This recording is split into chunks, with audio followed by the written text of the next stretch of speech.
All right. Good morning, Miss Cook. How are you doing today? Morning. Thank you. How are you?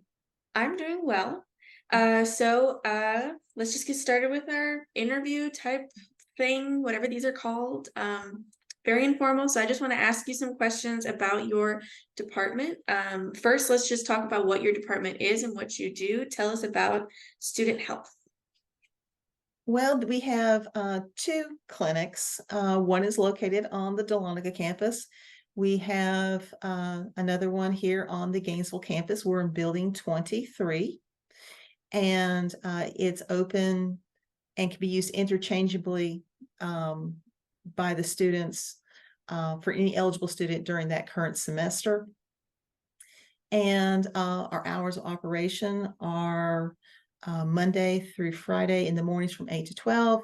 In the afternoon, it is from 1:30 to 3:30, Monday through Thursday, and then 1:30 to 3 on Fridays. And summertimes it varies a little bit. It's pretty much the same schedule, except for on Friday, we're open from 8 to 12. Awesome.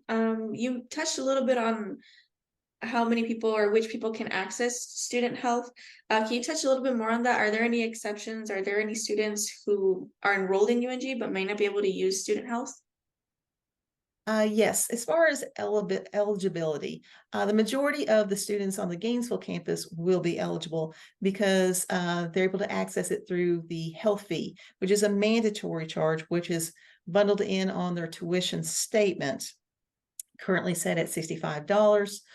Um, the students who are sometimes exempt from that is if they're totally online or they're doing internships. So if they're a current student of that semester, they can still opt in and pay the student health fee. They're just going to have to go to the business office and pay for the fee there. Okay, now that you touched on some of the fees, I want to ask, does it cost to actually visit health services per visit? What if I don't have health insurance? Am I going to have to pay for medicine or whatever I'm recommended to take out of pocket? All right. So, um, as far as cost, we don't bill or file insurance. So that what gets you access to the clinic is the student health fee. And so there's no copays to see a provider. You can come as often as you want to the clinic. Um, by that health fee, the only time it'll cost to see a provider is if you're having a physical. That's a $35, currently a $35 charge that will be charged to their Banner account. The other things that generate cost would be immunizations, except for the flu vaccine. The flu vaccine, will get it in sometime in September or August. And as soon as it's available, we will advertise it, and any eligible student can get that without paying an additional charge. The other charges deal with laboratory. So there's no charge for in-house labs. So that's like strep, flu, mono, COVID, glucose, hemoglobin, urine dip, and urine pregnancy. The charge will come if we have to do out labs. So we're having to send it to a laboratory. They're going to bill us, but it's kept very, very cost contained. So something like urine cultures or throat cultures will cost somewhere around like $15. So it's not cost prohibitive for the out labs. Again, that's charged the Banner account, so you don't need to have any cash in hand when you come to student health. We, as far as medications, we will be scripting medications. So the student will be responsible for payment at the pharmacy through their insurance. We do have like good RX cards to help discount for people who don't have insurance. That's awesome. I didn't actually know about all of those ways that you guys actually help students to afford medicine, which is really important because I've been sick sometimes and I go to my doctor and it's such a much longer process sometimes and Mm. not as easy. So Yeah, it's still important to have your insurance cards, even though we don't deal with insurance, but it helps me in two ways. If we cannot help you, sometimes me seeing your insurance card allows me to be able to direct what your next step is. And then The insurance also can tell me, how much is it going to cost you, your generic, and whether you're HMO versus open access can lead to different issues with doing prescriptions. So it's always good to have a copy of your prescription card, even though we don't file our bill. Gotcha, gotcha. And you've touched a little bit on immunization and other services that your office or your department provides. Can you Mhm. touch a little bit more on that? If I'm a student and I'm coming in, what kind of services can you provide for me, even if I'm not necessarily sick, but I need like lab work done or something like that? What other kind of things can you guys help with? Well, we have several different services. A very popular service is self-care. That's for the student who does not need to see a medical provider. Maybe they just woke up, they have a headache, they just want some Tylenol or ibuprofen, or they got a scrape and they just want a Band-Aid. So self-care is stocked with over-the-counter products and over-the-counter medications. Students are allowed to get 3 items from self-care whenever they come in. They just have to provide their 900 number to the front office to be sure that they're eligible for that service. Another service we have is the immunization clinic. We usually have the more common immunizations that the students are needing, like hepatitis B, tetanus, the TB skin test. We also do the lab work for certain immunizations. Those will be out labs. But some students, particularly the nursing students or the physical therapy students, need the immunity titers, so show that they're immune to measles, mumps, rubella, hepatitis B, or varicella, which is chickenpox. Or they need the quantiferon TB Gold test. So we do that through that clinic. We also, another service is the men's and women's clinic. That is for the students, the men's and women's clinics for women's annual exams, PAPS, birth control. It is for sexually transmitted illness testing, both for men and women. And it is also for problems of a more sensitive nature for men and women. And then the last service we have is the general clinic. That is for the student who needs to see a medical provider. So we sort of operate like a urgent care in the fact that we see acute, minor illnesses and injuries. So again, your strep, flu, COVID, mono, bronchitis, sinus infections, urinary tract infections. You woke up that morning, you have a fever and a strange rash, and you just don't know what's going on. So we can evaluate that. If you fall, twist your ankle, or we have a lot of skateboarders on both the Dahlonega and the Gainesville campus. They get that lovely road rash that has to be cleaned out and bandaged. So that's the kind of things that we do in the general clinic. We do not manage chronic conditions. That doesn't mean I can't see an acute flare of a chronic condition. So if you're have an asthmatic, they're having a breathing vent, I can still see them, evaluate them, see if they need a breathing treatment in office, still script them antibiotics and steroids if they so need it. I'm just not going to do the ongoing maintenance and refills for those prescriptions. So the student needs to maintain their relationship with their primary care provider or a specialist for chronic conditions. No, that is a lot to cover in just one department, one office. I also wanted to ask, you touched a little bit on like women's and men's health and a lot of different ways that you can get care. As a student, let's say that I don't want my parents or my legal guardians to know about me coming to student health for whatever. Is there confidentiality? Is there a way to ensure that my information won't be shared with anybody else, either on campus or family or whoever? Okay. So that's a very important question, and it's going to depend upon age. So if you are a minor, you're under the age of 18, I actually have to permission from your parents or your guardian in order to see you in the clinic. And that gives them also the legal right to view your medical records. The exception would be in something sexual in nature.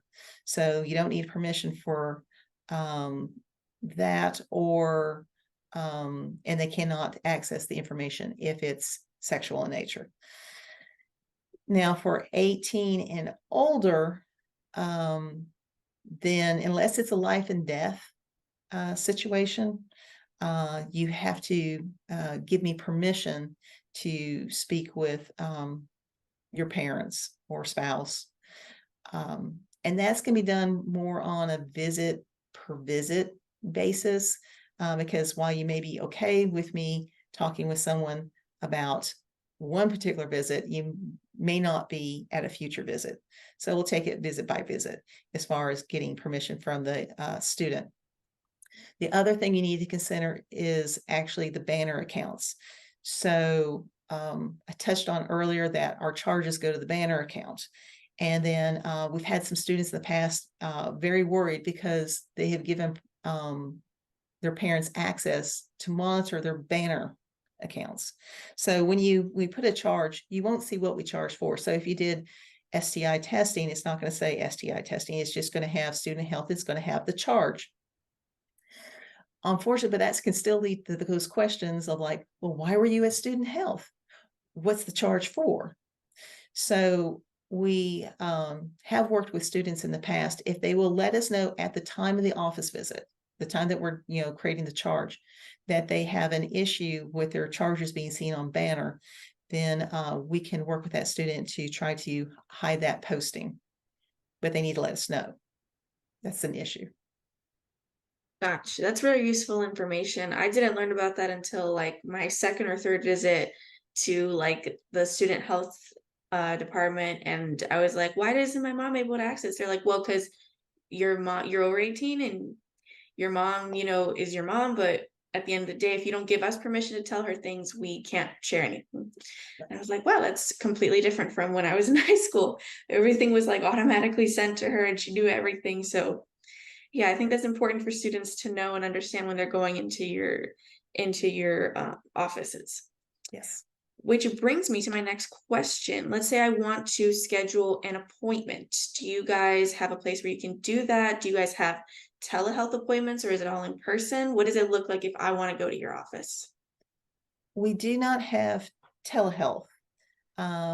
We do prefer appointments. There's several different ways. If you're going to call, you can call, but make sure you're calling the clinic that you want to be seen at. So Gainesville versus Dahlonega. And or if you would, and it's better to identify when you call, like if you call the Dahlonega clinic, they would schedule you there versus the Gainesville. So it's better to call the clinic that you want to be seen at. So there's no confusion. We also have the online portal. If you go to the student health website, there's a portal link in there. What's important to know about the portal is you only see 2 days of appointments listed. You can't book something 2 weeks out. So, but you also need to be aware that what you see in the portal, if it's filled up, it doesn't mean that we are totally filled up. There's another area that we hold in reserve for scheduling that allows for same-day office visits. So if it looks full, call. The other thing about the portal is that we prefer, if you need to see a provider, that's one thing. That's a good place to make it. But if you just need like a lab, or you just need a physical, or you just need an immunization, we prefer you call the clinic for that appointment, because that goes into a different area of our scheduling. Now, while we prefer the appointments, we do welcome walk-ins. They just need to be aware that it's going to depend on the schedule availability at the time that they walk in. Gotcha, very useful. And my last question is something you've sort of touched on already, but I want to make sure that students understand or that know, because I didn't know this until way later on down my UNG journey. What is the difference again between like having a hold in banner from student health and having actual charges? And how do I know how to handle those two? Okay, so through a banner, there's 2 different things. The charges for the labs and stuff like that, I don't really look into Banner, so I don't really know exactly what the charges look like. What you should just be seeing though is there's a charge for student health and a money amount. That would be a charge that needs to be paid, that needs to be settled in the business office. We don't do anything monetary in student health. If you have a hold, a charge creates a hold, but the other hold would be for immunizations. And that's the more important hold that you need to be aware of, because it'll either say incomplete, which means we have never received your immunizations, or it's going to say incomplete and a qualifier like expired tetanus or needs second varicella. That means we've received your immunizations, there's just something missing or it's incomplete in some fashion. And we get a lot of frantic calls right before they're going to register for their second semester because of that hold. So you're allowed one grace registration per University of Georgia without having your immunizations filed and complete with student health. I don't know exactly when the hold comes into play. I think it's like a month after you start your first semester. But if they're not received or incomplete, the hold goes into place. And unfortunately, we cannot lift that until we receive them and they are complete. And we process them very quickly. So if we get them in, usually they're processed within 1 to 2 business days of our receipt. So you need to check Banner for a hold, and then once you turn them in a day or two, check it again and make sure that they're complete.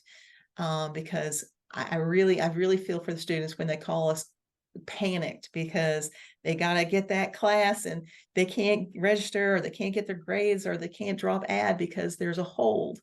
But unfortunately, we can't lift the hold once it goes into place unless we have those immunizations and they're complete. Gotcha. Awesome. So we have covered what your office does, what services you offer, where the students can find you. Follow-up questions. I think we're good. I want to thank you very much for your time talking to me, explaining everything about your department, how students can get the help that they need. I wish I could have had this when I was a first year student and known more about it, because I kind of learned as I went, as I started going.